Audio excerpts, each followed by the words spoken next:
Come on in. Watch your head. Good morning. Good morning. Come on in. It's been a while. Yes, It's been a minute. Haircut. Allison is my name. I'm Cinnamon, and together we are the Sparks twins back in the attic.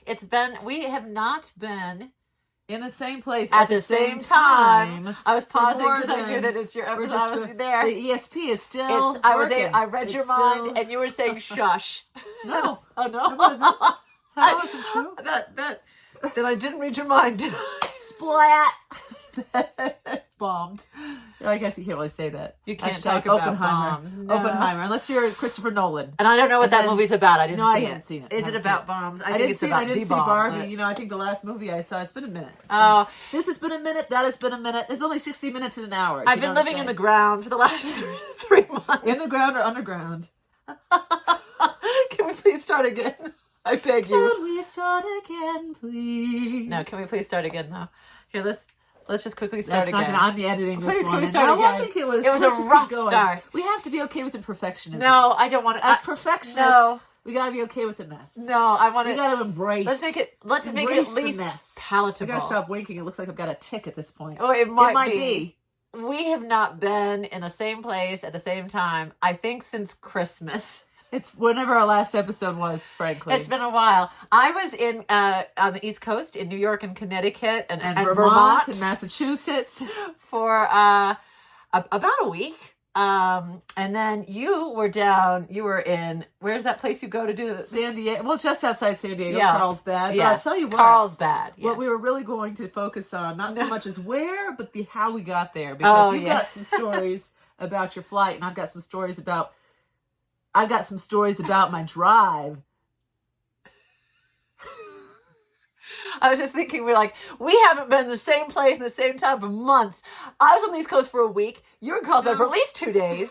But it's also been an overlapping... I've been in Carlsbad a couple times. Yes. And I was in Carlsbad for a couple days while you were in Connecticut. Yes. Or before, after. And then I had to go back again. And then I was on Balboa Island for a bit. I was in Newport Beach. Then I was in L.A. So it's been... Then I was in L.A. Then I was down... Then you were here. You were here by yourself for a bit. That sounds sad. Let's not say that. Does it? It does. No, it sounds restorative. Sounds a little what lonely. I wouldn't give to have the cabin for myself for a week love it, actually, to be fair. It's a tiny cabin. Please stay with us. Stay with us out of loyalty. It's not as chaotic as it seems. It's perception. It's perception. I'm a nervous flyer. Yes. So am I. I haven't flown in a minute. The day before I fly, no joke, I go into YouTube and I watch all the videos about, from pilots telling you about, these are the 9 different kinds of turbulence, and it just gets worse and worse. No, this will kill you. No plane to survive this. Allison does so much research, and that, to me, I find makes it worse, because my fear of flying is more in the statistical realm of, the more they tell you about all the safe flights happening, you think, well, it seems like it's about No, because they say the antidote to fear is knowledge. Yeah, so I try to really load myself up with knowledge. Now I try to keep away from knowledge as much as I can. Information is the thief of happiness. I went down the spiral of reading... the algorithms, and they're picking up what I'm putting down, and it was pilots' last words, just Cinnamon, lists don't of pilots' last words. It was so upsetting, Allison. Well, here's what I will say.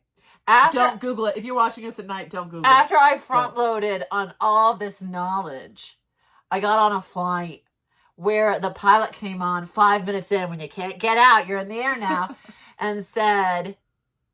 The second half of this flight, the last 2 hours, are going to be very uncomfortable. And he used the word uncomfortable? Yeah. He said, because I was like, that's an interesting way to say, it's going to be very uncomfortable, and I apologize. And we're going to have the flight attendants in their seats buckled up, which, only happens in, the worst turbulence. I was like, let me out of here. I was like, why? I actually did. I did have a thought. I honestly calmed myself by imagining exactly what medical issue I would fake to force them to land in Kansas or whatever. They don't. They duct tape you to your chair. The moment they start feeling like you are a risk, the passengers around you, and I'm claustrophobic anyway, so you find yourself strapped to your chair. Well, on my flight, we hit some of the worst turbulence I've had in my lifetime on Earth. And I will say this. I was able to allow myself to be okay with death. Because we were rattling like popcorn. He said he came on again and said, ladies and gentlemen, we are going through 50-mile-per-hour wind. Wind was hitting us at 50 as you were landing. Like, that's what it was. It was not as we were landing for the last 2 hours, because he had us fly down to Nashville and then go up, because I think they were trying to. But once we hit that trajectory where we're now going, landed like sideways. So it wasn't like a tailwind or a headwind. Because if this is let's say this is the runway, the winds were hitting us, so we were like, so it's a crosswind. We had to go to the next runway.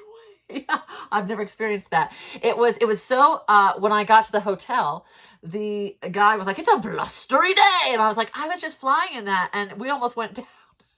And Did you say that? I was in that. It was incredible, because his flagpole with the outside the hotel was like, like it looked like it was going to fall over. It was a giant metal steel flagpole or whatever.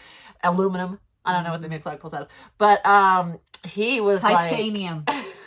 He was like, if I had a kite, I'd fly it. And I was like, I wasn't a kite. I was just flying in that, and it was scary. And he was like, here's your room. But so how did you get to where you were going? Yes, well, I should have flown. Turns out Big Bear to San Diego is not as driver-friendly as you would think. It's a very long journey. Oh, no. In fact, I get so used to driving from Big Bear down to L.A., even though it's like a 3-hour drive, one way. 6 hours round trip. I get so used to doing that I've normalized it in my psyche, where it's like, just expect, I'm going to go to LA for a 10 o'clock meeting. I'll just get up at 5 a.m. and start the journey. Yeah. And you get to know all the... there's a spider over your head. Yes. I just do a lot of audiobooks. If we could just... There's a spider. Just get to the end of my Do you see it, though? Yeah, he's going the other way. You're not worried? Toward us. No, oh, he's going away. brave. I care more about the audience hearing what I have to say. We have an audience. I care more about the audience hearing what I have to say. I don't know if you heard me the first time, because Allison keeps talking. So I was making a very good point. Please do. Point being, I should have flown to LA. I should have flown to San Diego. But get it right. But I think I normalized that driving so much that I decided to actually look at. I'm originally from Connecticut, little small town, New England. Everything is like cutesy patootie. And they don't have 6-lane highways. They've got little 2-lane throughways. I don't even know if you call them a highway. Trucks aren't allowed. Shout out to Merritt Parkway. Hashtag Merritt Parkway. You know what I'm talking about. Where are my Merritt Parkway people at? What's happening? I'm sitting here so quietly. I was going to say, you can add. I'm afraid to say anything. So I'm like, where are my Merritt Parkway? Whoa! You were on those highways. It was. I took photographs here. There you can see. It is beautiful to drive in Connecticut, I will say. First of all, they have police every 10 seconds, making sure no one goes above the speed limit. Second of all, the speed limit is 10 miles per hour, slower than it is here. It's not 10 miles an hour, it's 60. And then third of all, if I was on the third, maybe this was second, could be fourth, they only have 2 lanes instead of 17. Like, you drive so much in California that driving 3 hours to LA almost feels normal. But because people on rush hour in LA will spend 3 hours going 7 miles, so it becomes and LA employs a lot of people, but a lot of people don't live in LA because it's very pricey. But so I looked it up, and I was like, if I were still living in where I used to live in Connecticut, it would be like me commuting to Boston. Now, my East Coasters will appreciate that. If I were to leave Connecticut, go to Boston, turn around and come back down in one day, that would be crazy tough. We did do it that time. You had to do a museum field trip thing. Do you remember that? No, maybe it was me. I know. I had to go to a museum. And that does sound prove familiar. that I went to Boston. It's hard to differentiate your memories from mine sometimes. Didn't go into the museum. By the time we got there, it was closing. Picked up a ticket stub on the ground. I remember that. And was that you or was that me? I think it might have been me. I think it was me. Was it? I don't know. Do you guys know? Who knows?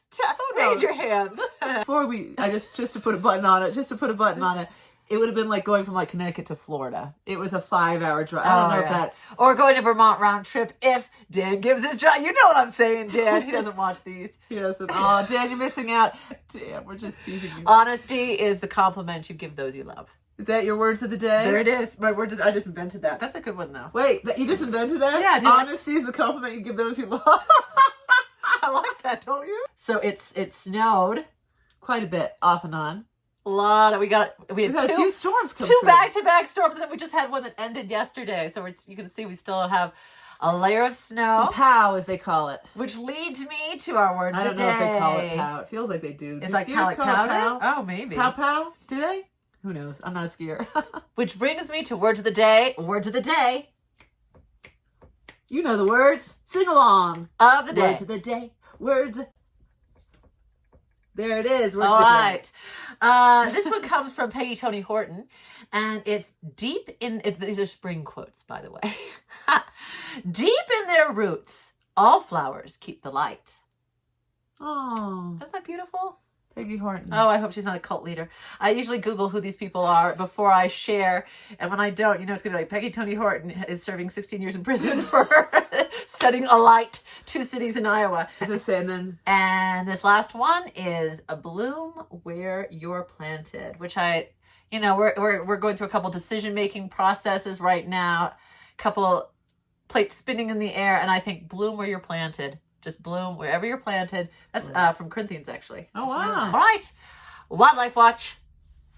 Wildlife Watch. Watch it. Where's the spider? Wildlife Watch. Where's the spider? Oh, shh. Oh, sorry. There it is. is. I thought you knocked it off. Do you know the other day when I took my towel off the rack to dry my face after washing my face, a spider jumped out of it. Ooh. Fun. Fun. Can you imagine if it hadn't? Like that. Yeah, after it. No, I'm still traumatized by this woman on Instagram who's talking. She was posting from a doctor's office where they just found a spider in her ear. Stop that. But I hope she was. I hope it wasn't true. I hope that's so upsetting. I hope spiders don't actually burrow in your ears. I remember a Survivor episode where one of the contestants, they couldn't stand the burrowing they heard in their ear, and they were trying everything they could, and finally they had to get I think a medical team or something, because she said it's just the sound of the burrowing. No. Laying eggs or what have you. No. Yeah, it was just the sound. It wasn't even the sensation. She said the sound is driving me crazy because I can hear it. No, it wouldn't be the sound. It would be what they were actually doing that for me, because that's a direct path to the brain. Imagine the sound. But does she not know how the anatomy works? How a cochlea works. Do you know how a cochlea works? That's the inner ear that leads. Yes, of course. Right. Everyone knows that, but I was just saying... We were talking about the brain, and you switched it so much from the hippocampus and the frontal cortex and the pons and the amygdala and all that. And I was like, where is she going? We pronounce it amygdala. All right, we're back. We're back. We're in it. We're in it. What's next? The Wildlife Watch.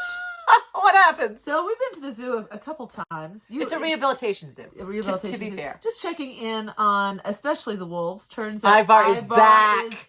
Yes. He was missing in action a little bit. First because he was fixed, and then because he broke his paw. Fixed or broken? It depends if you ask Ivar. Yes. He's come back a shell of himself. No, but he is limping a little bit still, so I think there's healing still. Do you know what I mean? Well, the fixed or broken? From the fixed, yes, I know. Oh. I know. I got it. While I was watching the wolves, I heard some splashing. It was a cold day when I took this footage. This is one of the grizzlies just splashing around the water. On one of the coldest days. On one of the coldest days of the year. I was shocked. I wonder if it was warmer in the water. It could be. If it was I thought about heated, that, but maybe. there was no smoke coming off the water, which would usually be the giveaway. Yeah. But no. Oh, well. It was a cute sight. It's intense. So that's what you're looking at here. And it's cute because the Rehab Zoo does do a photography, a contest each year for the best photograph. Not a video. Well, you can do a still frame. Well, and so since we still have time in our Wildlife Watch, and I know that we won't be talking about I know what we're talking about in your episode. Let me just quickly share this quick video of some wildlife in our backyard. Oh, yes. These are our neighbor's dogs. He's got, I think, 6 beautiful... Oh, 1,000. Dobermans? Are they? And they're like those Russian nesting dolls. Because there's a big one, a medium one, a little the dad, one, the mom, and they get smaller and smaller. And he's got the a little juvenile puppy. and the puppy. There's the mom and the dad, and then he must breed them and keep like one from each litter. Yeah. But they look like those nesting dolls, and it's so cute when you see them running in the back forest. The little one is so small he actually doesn't come into our backyard yet, like these big guys do. But they do a big run once in the morning, once in the evening. The rest of the time they're under his bed. They're so cute, yeah. Yeah. So current events. Well, the current events and show and So tell current events are combined. If you like your raisins, you like current events. Go. Well, this one's a combo. It's current events and show and tell. Show and tell. Yeah. Show and tell. Show. Tell. Show. Don't tell it. Show. I don't know. But this is, you saw that I have a new haircut. And I don't know. It's been so long. This might be back to the same original. But there was a story. There was a story. So I'm just going to, I feel like the videos speak for themselves. This is the story of, and I have to say, I've curled it a little bit today. Hide some things you'll find out in the video. I'm okay with how it's looking today. You can't see the back. That's on purpose. But enjoy. Okay, I just want to record this really quickly. I'm going in for a haircut. I need a haircut. But the reason I haven't had a haircut in a few months is because my last haircut was so traumatizing. The haircut before that was so traumatizing. I feel like I have not had a good haircut, or at least like the haircut of what I have in my brain and in my hand when I show them. I have not had that haircut since before COVID. And so I've been Googling and searching, and it's so hard to find anyone in the area, but I have found a little storefront spot that has a 4.8 rating here in this remote town in the mountains. I'm hoping it wasn't just 26 of her family members. We'll find out. I'm gonna go get my hair cut for the first time in ages, and we'll see.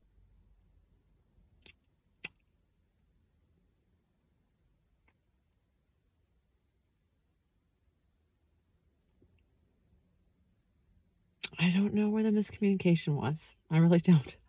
I must be the world's worst communicator when it comes to haircuts, because this will be number 3 in a row that's just you know what? I feel like I can go biking now and not have anyone say, wear a helmet. They're gonna be like, you got your helmet on, and then they're gonna refer to this. This is what they're gonna actually gonna strap it. I'm gonna go in there and fix this. So this is not the after. We'll call this the middle. And stay tuned for my real haircut, because I'm gonna go to town fixing this. And I've never even cut hair before, and I can fix this. I will. That's what I'm doing. All right, so the good news is I washed my hair and I washed the product out of my hair, and it does look a little more like how I'm used to wearing it. So that's the good news. There's still a few layers that I'm not very, or lack of layers, that I'm not very sure of. Wait, what's this? What's this? Wait, what's this? What is that? All right, that was the haircut story. But look, see, it's all, and I actually do want to give a very sincere shout out to Sarah, because she does know what she's doing. I'm hypersensitive. That's what it is. Because look at it today. So thank you, Sarah. Love bug, thinking about you. See you at Easter. Cannot wait. Do unto others as you would have them do unto you.